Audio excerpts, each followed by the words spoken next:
So episode 6 might just have casually confirmed, but some of us have been theorizing all along about Kinger, and the evidence has been building up right in front of our eyes this whole time. After this latest episode, I think we need to seriously consider that Kinger isn't just another victim trapped in this digital nightmare. But let's just start with the most obvious piece of evidence from the last episode. When Ragatha realized that she's starting the shooting adventure with one life missing, Kinger helped her out by literally spawning a butterfly out of nowhere and healing Ragatha with it, so that she gained back that lost life. Now, we've seen other characters use cartoon logic throughout the series as well, like how Jax showed Pomni that using cartoon logic is more successful than trying to use real logic, and Ragatha also seemed to learn that too when she put her finger in that barrel. But to be completely honest, Kinger's butterfly feels fundamentally different, because cartoon logic ultimately comes down to you can do anything if it's funny. But nothing was funny about how Kinger helped out Ragatha with the butterfly. Instead, it functioned more like a game mechanic, a health pickup, or as the show puts it, a rule. And what are programmers and game designers? They are people who make and implement rules into a system. So what if Kinger could do it not because of cartoon logic, but because as the original creator of the Circus, he came in with some admin privileges? Just think about everything we know about Kinger. He's been there longer than anyone else, and he is the oldest character. He was in his 20s when a lot of the 90s aesthetics of the Circus was still in vogue. He has a degree in computer science, 7 years of computer science education, as he revealed in episode 3, laughing about how it all ended up with him trapped in the amazing digital circus. And during the past episodes, he has also been assigned leadership roles, like being the anime teacher, probably because he is a king chess piece and his wife was a queen chess piece. And there's this whole Caine and Abel connection that's been staring us in the face. Now we can actually be certain that CNA stands for Caine and Abel, and CNA is also the company that seems to be responsible for running the circus. And Caine and Abel were the first two sons of Adam and Eve in the Bible, the founders of different tribes of humanity after their parents. And this has led to a popular theory that the digital circus video game was designed by a team of brothers who called themselves Caine and Abel. And here's where it gets absolutely insane. What if Kinger is actually Abel?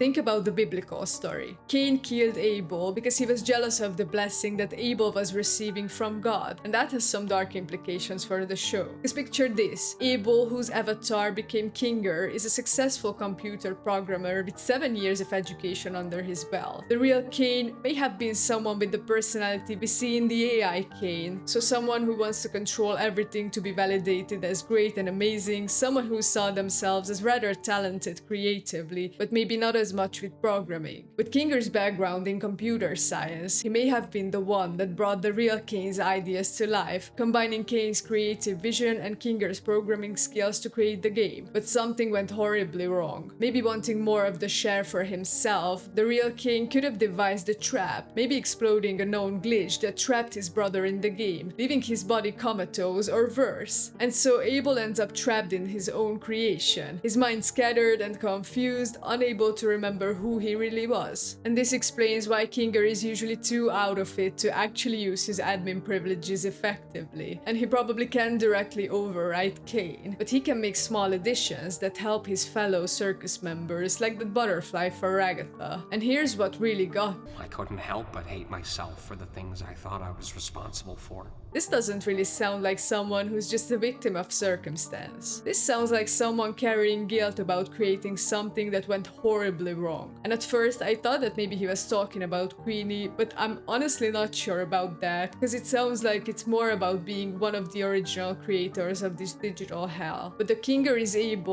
or the original developer of the circus theory, also explains his obsession with insects. His wife Queenie was an entomologist, so someone who researches insects. But Kinger is a computer coder, and I like to imagine that his insect collection is now his personal term for bug reports. So a list of issues that need to be fixed within a program or a video game. Kinger says he was surprised that his wife was able to make him like insects. And maybe it came about with Queenie explaining to him the origin of the term bug report, which actually originated from a real fly making its way into early computer hardware and causing issues. So what if Kinger exists in the game specifically to try and work out certain programming bugs that cause dangerous issues? We already saw some of these bugs in episode 2, where Pomni glitched through through the map during the Candy Canyon adventure. And since the goal is to constantly create new content for the circus members and maybe even an audience, constantly has opportunities for Caine to create issues that are dangerous, and Kinger could be trying to work out these bugs through his avatar that's trapped in the game. The interesting implication here is that if Kinger is Abel, then he may have been killed by his brother Caine outside of the game. And this doesn't even have to be a literal death, but rather could be represented by Kinger being trapped in the game permanently. He may have willingly gone into work on bug fixes initially, but he could also be trapped there against his will by his brother Caine, who may have wanted to steal the entire company for himself. But here's the kicker. What if this theory also explains why other people got trapped in the circus? Because I don't think anyone else was supposed to find it. At least based on what the circus members shared back in episode 5 when they were talking about how they were as humans. It kind of feels like no one actually made a conscious decision to join a never-ending game, but instead they might have just stumbled upon the old computer and then got stuck. Maybe the circus was simply made to be an escape for Kinger and his wife, where Caine would create adventures for them, but they could also manipulate the circus however they wanted, like when Kinger created the butterfly for Agatha. But somehow others discovered it and got pulled in unintentionally. And with that, Caine's role also could have changed. And maybe the reason why Caine keeps Kinger in this confused state is because he knows that if Abel ever fully remembered who he was and regained his full abilities, he could potentially override the entire system. So Kinger's resilient mind might be referring to the fact that he understands how this all works better than anyone else, including Caine. But as we've seen, Kinger's memories only come back when he's in dark places. But what happens when he finally remembers everything? And what happens when he realizes he's Abel, the co-creator of this digital prison? I mean, the pieces are all there. The computer science background, the admin-like abilities we saw with the butterfly, the guilt about things he thought he was responsible for, chess symbolism where he's the king piece. It's all building toward one massive revelation that's going to change everything we thought we knew about the digital circus. And if this theory is true, it means Kinger isn't just another victim. He's the key to understanding the entire mystery. And if he starts remembering who he really is, if he starts accessing those admin privileges more intentionally, it's going to turn everyone's world upside down. Imagine the betrayal the others will feel when they learn that their friend was one of the creators of this living nightmare. Imagine Caine's reaction when he realizes his co-creator is starting to remember who he really is. Or maybe it's also possible that Caine is gonna glitch out even before Kinger has the chance to remember, because Caine also seems extremely doomed at this point. Like, I've never seen him glitching like this at the end of episode 6. So who knows? But what do you guys think about these theories? Let me know your thoughts in the comments. Thanks for watching, don't forget to subscribe, and I'll see you in the next video.